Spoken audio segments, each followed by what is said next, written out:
कहते हैं भाई, इनसे पूछा भाई कब बनाओगे, कहते हैं डेट नहीं बताएंगे लेकिन मंदिर वहीं बनाएंगे। और इन्होंने कांग्रेसियों ने भी, दिग्विजय सिंह ने भी शुरू कर दिया हिंदू मुसलमान हिंदू मुसलमान। तो ये दोनों पार्टियां वोट बैंक की राजनीति आज तक करती रही हैं। पिछले 65 साल से इस देश के मुसलमान अधिकतर कांग्रेस को वोट देते आए। कांग्रेस ने इनको वोट बैंक क्या, एक तरह से बंधुआ बैंक वोट बैंक समझा है। बीजेपी आ जाएगी, बीजेपी आ जाएगी, बीजेपी आ जाएगी, ये डर दिखा दिखा के इन्होंने, कांग्रेस ने इनको अपना वोट बैंक समझा है। लेकिन अब मुसलमान जानना चाहते हैं, कांग्रेस की सरकार दिल्ली के अंदर है, कांग्रेस की सरकार देश के अंदर है, तो फिर दिल्ली का मुसलमान इतना डरा हुआ क्यों है?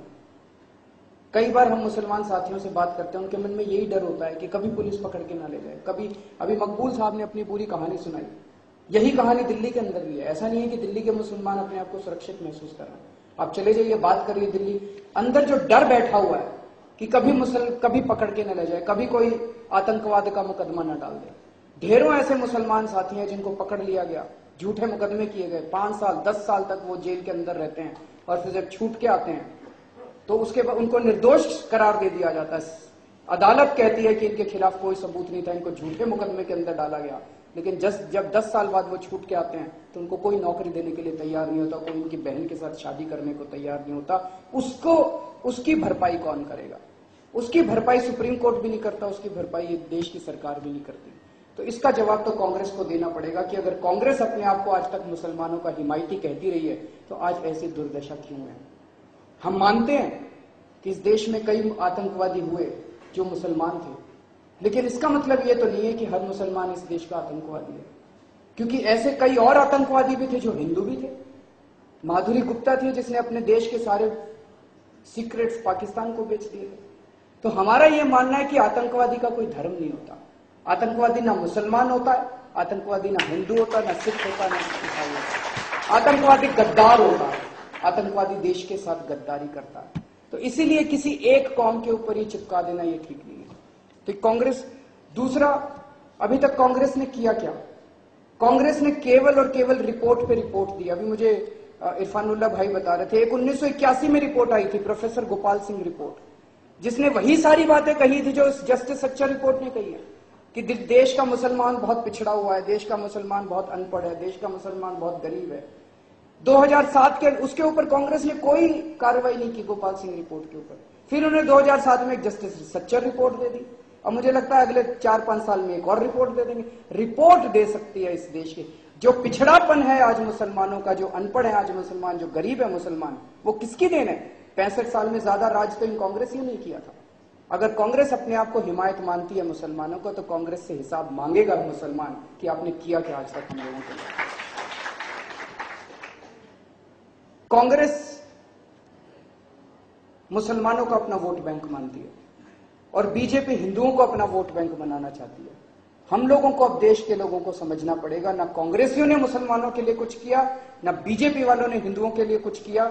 उन्होंने केवल और केवल वोट बैंक की राजनीति की है। हम लोगों को वोट बैंक समझा, इंसान ने समझा, हमारे लिए कुछ नहीं किया, केवल अपने घर भरे हैं। और समय आ गया जब हम सब लोगों को इकट्ठा होना पड़ेगा।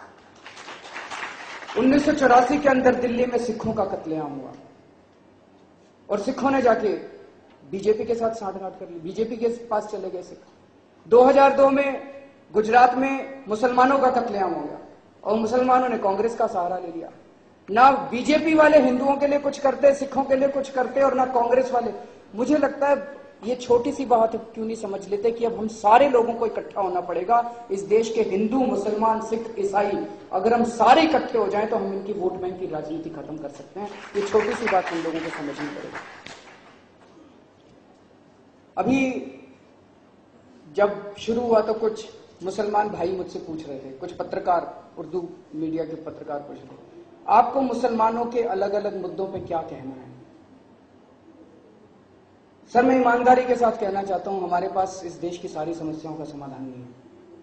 लेकिन एक चीज है, आज इस देश में एक भी आदमी ये नहीं कह सकता हमारे में 100 कमियां हो सकती हैं, हमारी नीयत साफ है। हम इस देश के लोगों को जोड़ना चाहते हैं, हम इस देश की समस्याओं का समाधान निकालना चाहते हैं। ये सर्कल है, लोग इस सर्कल के बाहर रह के हमारे को क्रिटिसाइज कर सकते हैं, उससे ना आपका फायदा होगा, ना हमारा फायदा होगा, ना देश का फायदा होगा। हम ये कह रहे हैं इस सर्कल के अंदर आइए, इसके अंदर जुड़ जाइए। आप हमें बताइए कि समस्याओं के समाधान क्या है। हम बड़ी खुशी के साथ उन सारी समस्याओं के समाधान लिखेंगे और हम मिलकर इस देश को आगे बढ़ाएंगे। तो मैं केवल ये निवेदन करना चाहता हूं कि जो जो लोग इस देश को भ्रष्टाचार मुक्त करना चाहते हैं, जो जो इस देश को इकट्ठा करना चाहते हैं, जोड़ना चाहते हैं, हिंदू मुस्लिम सिख ईसाई को साथ लेके चलना चाहते हैं, अब हमारे पास एक ही ऑप्शन बचा है। जो इस आंदोलन से ये पार्टी निकली थी, आम आदमी पार्टी, वही मुझे लगता है इस देश को और दिल्ली को दिशा दे सकती है, भ्रष्टाचार मुक्त भारत का सपना पूरा कर सकती है। लेकिन फिर भी कई सारी चीजें हम लोगों ने, एक चीज है, आम आदमी पार्टी की सरकार बनती है।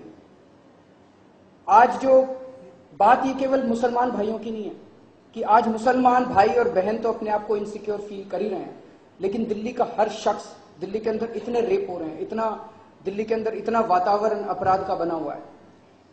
कई लोग हमसे पूछते हैं, जब हम कहते हैं कि अगर आम आदमी की पार्टी की सरकार बनेगी तो लोगों को सिक्योरिटी दी जाएगी, लोगों को, कई लोग पूछते हैं दिल्ली पुलिस तो आपके कंट्रोल में ही नहीं आती है। दोस्त, दिल्ली पुलिस हमारे कंट्रोल में नहीं आती है। आज तो हम सत्ता में नहीं है, तब भी इन दिल्ली पुलिस वालों को ठीक कर लेते हैं। अगर कल को अगर हम सत्ता में आ गए तो फिर हमें आता है कि अगर उंगली सीधे हाथ से नहीं निकलती, उंगली टेढ़ी कैसे की जाती है। नियत होनी चाहिए। दिल्ली की मुख्यमंत्री, आज की मुख्यमंत्री बेबस हो सकती है, लेकिन आम आदमी पार्टी का मुख्यमंत्री इतना बेबस नहीं होगा। दिल्ली पुलिस को करके दिखा देंगे। अगर उन्होंने अन्याय किया मुसलमानों के साथ, अगर उन्होंने अन्याय किया औरतों के साथ, अगर उन्होंने अन्याय किया किसी भी नागरिक के साथ, तो दिल्ली में या तो दिल्ली पुलिस रहेगी या दिल्ली के नागरिक रहेंगे, एक ही आदमी रहेगा। दिल्ली पुलिस वालों को अपनी ठीक करना पड़ेगा। दूसरी चीज एक जो मुझे लगता है, एक ही चीज है जो आज मुसलमानों को पिछड़ेपन से हटा सकती है। दिल्ली के वाल्मीकि समाज से भी बहुत बातचीत हो रही है हम लोगों की। दिल्ली का वाल्मीकि समाज भी बहुत पिछड़ा है। उनके पास एक ही चीज है जो सब लोगों को साथ लाके खड़ा कर सकती है, वो है शिक्षा। इन लोगों ने हमें वोट बैंक की तरह इस्तेमाल किया। वो नहीं चाहते थे कि मुसलमान आगे बढ़े, क्योंकि अगर मुसलमान आगे बढ़ जाते, अगर मुसलमान पढ़ लिख जाते, अगर वाल्मीकि समाज के लोग पढ़ लिख जाते, अगर आगे बढ़ जाते, तो उनसे प्रश्न पूछना चालू करते, सोचना चालू करते। वो चाहते हैं कि पिछड़े बने रहें और 100 रुपए देके, 200 रुपए देके, 1000 रुपए देके, दारू की बोतल देके ये लोग हमारे वोट खरीदते रहें। एक ही चीज है जो सबको साथ लाके खड़ा कर सकती है, वो है शिक्षा। इसलिए हमने सबसे पहले अपने इसमें ये डाला है कि चाहे कितना पैसा खर्च करना पड़ जाए, दिल्ली में 3000 सरकारी स्कूल हैं और इन 3000 सरकारी स्कूलों के अंदर 18 लाख बच्चे पढ़ते हैं और सरकारी स्कूलों में पढ़ाई नाम की कोई चीज नहीं है। पढ़ाई के नाम पे बट्टा है। इन सरकारी स्कूलों के अंदर शिक्षा का स्तर प्राइवेट स्कूलों से भी बेहतर किया जाएगा, ताकि अमीरों के और गरीबों के बच्चे एक समान पढ़ सकें। हम ऐसा नहीं कह रहे कि प्राइवेट स्कूल बंद करेंगे, लेकिन सरकारी स्कूलों को इतना बेहतर बनाएंगे, चाहे कितना पैसा खर्च करना पड़े, चाहे कितने नए सरकारी स्कूल बनाने पड़े, ऐसा बनाएंगे कि अमीर लोग भी अपने बच्चों को सरकारी स्कूलों में भेजने में फख्र महसूस करें। तो एक चीज जो मुझे लगता है, शिक्षा एक ऐसी चीज है जो हम सब लोगों को साथ लाके खड़ा कर सकती है। बहुत सारी चीजें हैं, जो पैम्फलेट निकाला था इसमें बहुत और भी अन्य चीजें हैं, आप सब लोगों ने इसको पढ़ा है, मैं उनको दोहराना नहीं चाहूंगा। बस अंत में मैं केवल, क्योंकि समय की बहुत ज्यादा कमी है, हमें बताया गया कि हॉल खाली करवाने वाले हैं वो लोग, अंत में मैं केवल ये कहना चाहूंगा कि हम देश को जोड़ने की राजनीति करना चाहते हैं, हम प्यार और मोहब्बत की राजनीति करना चाहते हैं।